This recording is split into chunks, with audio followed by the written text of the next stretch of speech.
আমরা যেই বাসায় কাম করি এই মালিকের বউ সমান মর্যাদা আমাকে দিতে হইবে। কেন মালিকের বউ সমান মর্যাদা আপনার কেন দেওয়া লাগবে? একটা বউর কাম কি? এই বাসা বাড়ি সংসারের কাজগুলো দেখা। এইগুলাই তো আমি হরি। মালিকের বউ কি হরে? একটা ছোপার উপরে বই এত বড় একটা রিমোট লই এস্টার জলসা ধরাই বইতে।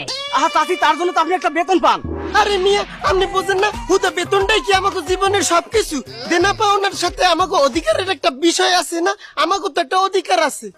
না তাও একটা কথা। আচ্ছা চাচি, আর কি কি দাবি আছে বলুন? আমাকে আর ঐক্য দাবি, আমাকে যদি কোনো ব্যাচেলার বাসায় কাম না এই ব্যাচেলার গুলোকে আমাকে কলমা কাটবেন হাই দিয়ার পরে কামে নেওয়া লাগে। সে কি ব্যাচেলারের সাথে আবার কাবিন করবো কেন? এই মিয়া, আপনি বুঝেন না, আমাকে নিরাপত্তার একটা ব্যাপার আছে না? যখন তখন আমাকে উপরে নাশকতা হইতে পারে না। আর ওই যদি কাইবেন করিয়ে বিয়ে করিয়ে নয় হেলে দিই, যখন তখন আমরা ওর লগে নাশকতা করতে পারবো, ও কিছুই করতে পারবে না। তা বুঝলাম চাচি, আর কি কোনো দাবি আছে? আমার আর ঐক্য দাবি, আমার বাপু 5টা গুলাগারা, আমি যে বাসায় কাম হরমু এই বাসায় আমার 5টা গুলাগারা লই যাবো। ওই বাসার ম্যাডামে মালিকের বউটা আমার গুলাগারা দেখভাল করবে। মালিকের বউ আপনার বাচ্চা দেখাশোনা করবে কেন?